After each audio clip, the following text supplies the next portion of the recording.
man. I do what I do. Sellouts, they'll say the things that the white people can't say without otherwise being perceived as racist. So it's good to see black people, especially on YouTube, cleaning house. Now, you know, setting that argument aside, I want to also point out the fact that, you know, the way you know a person is a sellout is not necessarily by their rhetoric. I judge people by their actions. Who are you married to? I judge people by where do you live? What have you done for black people? What do your children look like? You know, and I say all that to say because you can't, I mean, it's one thing to say, yeah, you know, I'm tired of these black folks, but you live around black people. You support black people. You have a black family. You might have some divergent views, but the truth is, you know, that person is probably find it amazingly interesting how the same people who hold themselves out as pro-black often have white girlfriends, white wives, they have white husbands, they have white boyfriends. I find that interesting. Whether we're talking about entertainers, whether we're talking about artists, there's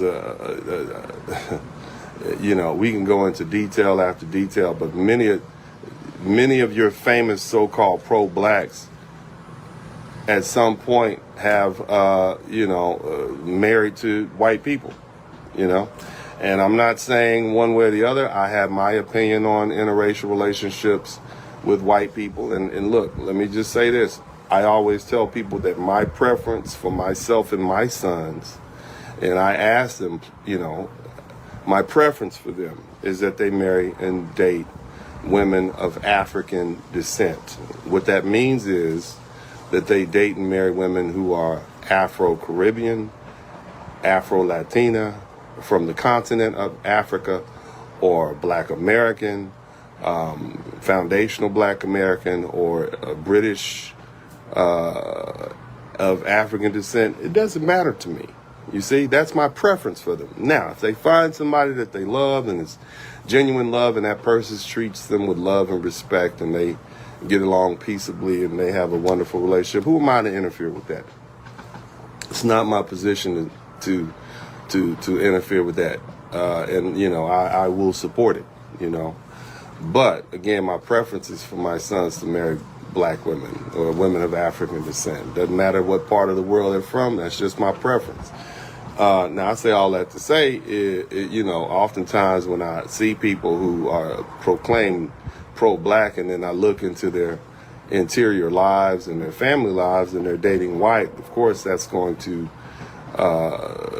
make me think otherwise. And I say all that to say that the same people who we call Uncle Toms and sellouts and raccoons are just the other side of the coin to the pro-blacks because they all sleep white. They're all extreme with their rhetoric, and at the end of the day, they're all scamming black people. They don't even believe what they say. They're just truly opportunists.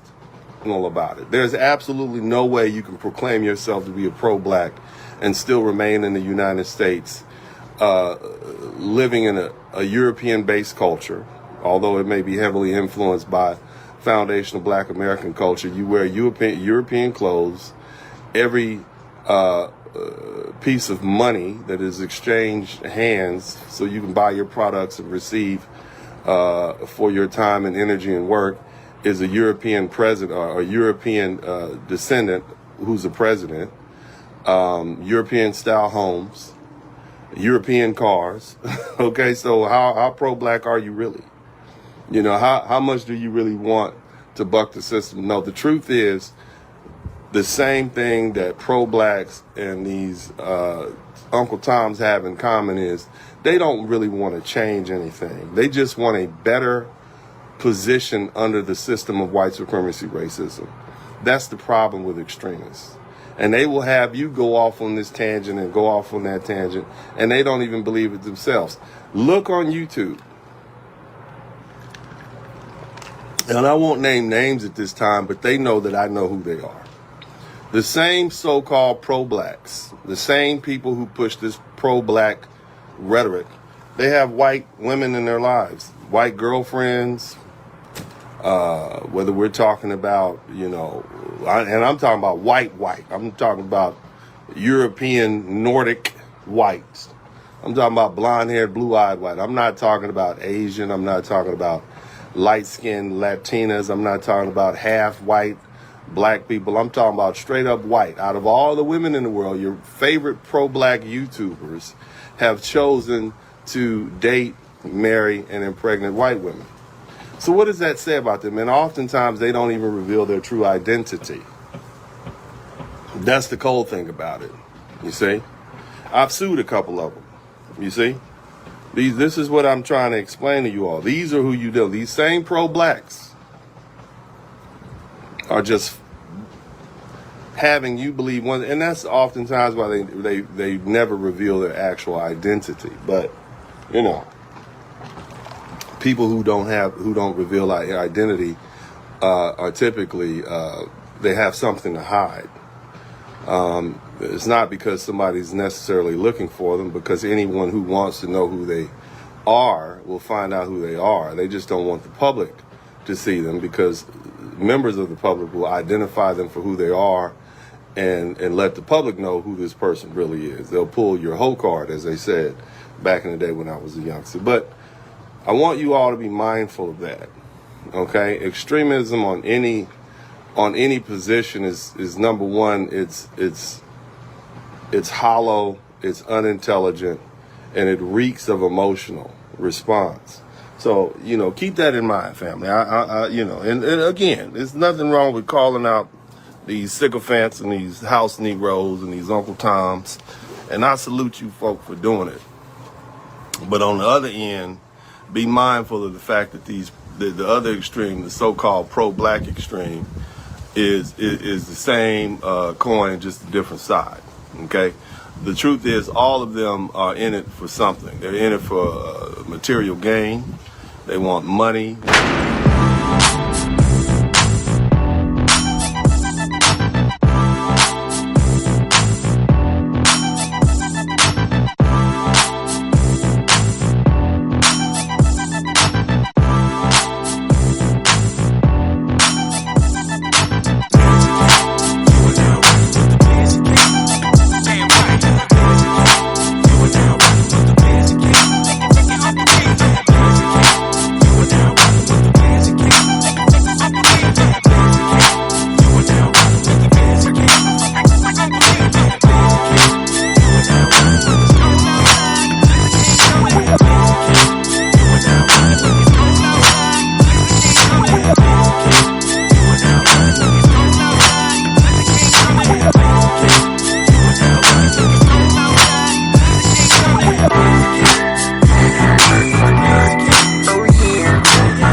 What's up, everybody? It's the Blizzard King. I love you guys. I'll talk to y'all later. Well, Abby, damn, look who done come up in here. Hey, it's Kunta Kinte and Ebola. Famine and blood diamond. What's up, what's up, what's up? Welcome to the broadcast. This is Uncle D. People wash their ass in the tub, Kamala Harris. You were tuned in to Uncle D. This black man talk, pull up homie, take a seat. Don't be a shadow watcher every day. You learn something and you earn something, and let them know and drop some money in the plate. It's getting cold, ladies, talking ratchet. Blizzard King here, grab your coat, zip your jacket. Keep quiet for a second, close your jaw. Attorney Spurling, this ain't pearly, know the law. Talking Constitution motion, pushing pins when he shootin', give him that. Masculinity just for the record, sprinkle that. You can keep your cat, gotta cut it. Only cat he rubbing, gotta love it. I call it Molly Buddy. Gotta vote your interest, voting earns. Presidential, this is for the money that I earn. When you gon' learn, my people, that evil mixed with evil. No matter what you're doing, baby, this ain't equal. Sometimes when you're special, you get hated. The test is for the best, you're damn right, my people made it. Uncle D, Blizzard King, you been served, gotta know this. Now black men out here know we winning, gotta hold it now. Uncle D, you been served, get your notice now. Black men out here know we winning, gotta hold it now. Uncle D, you been served, get your notice now. Black men out here know we winning, gotta hold it now. Uncle D, you been served, get your notice now. Black men out here know we winning, gotta hold it now. Hey man, I'll do what I do. Somebody need to whip your ass. Get up and whip him, Sweets. Hey, don't be putting the money in my hand all rough. Take your ass out here. You buy you a Floby and cut your own damn hair from now on.